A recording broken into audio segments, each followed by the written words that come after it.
Eto na yung gata mga kacharis. Hindi ko na videoan kasi besi ako maglaba. Ayan na, kain tayo. Yummy yummy ulam. Good morning mga kacharis. Luto ako ng ginataang fishy. Lagyan ko lang siya ng paminta powder. Balik na rin syempre. Gusto ko yung ginataan na fishy ay ipiprito ko muna.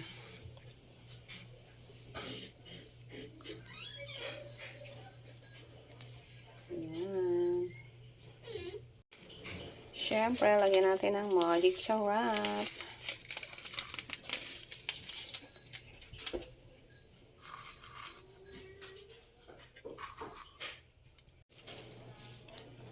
Maglalagay din ako ng salt. Para yummy.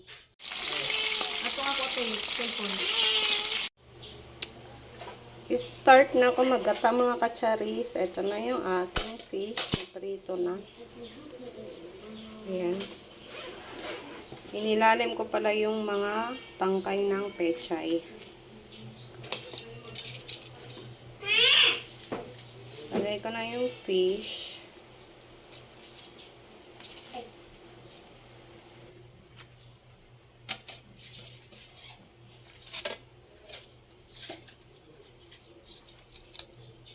Yan palang ulam na. Luya.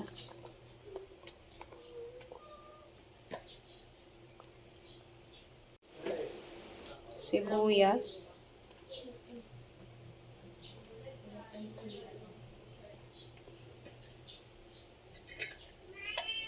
Bawang. Tapos yung sili.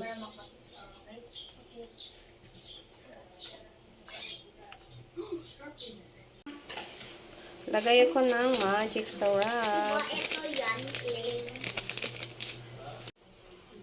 Lagay ako ng asin.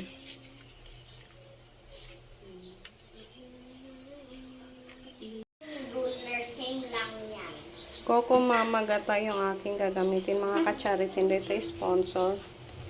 Kasi ako marunong magpiga ng nyug.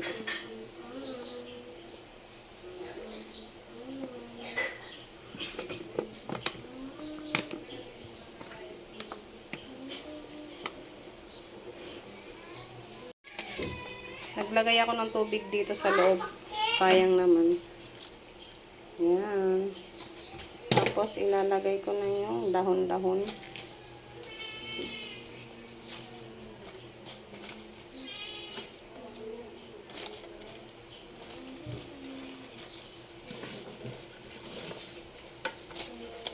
O, diba? Natabunan na yung isda. Meron din akong ginawang salad mga katsari. Sa akin lang yan. Naging favorite ko na yung salad na pako. Sobrang sarap. Eto na yung gata mga kacharis. Hindi ko na videoan kasi besi ako maglaba. Ayan na, kain tayo. Yummy ulam.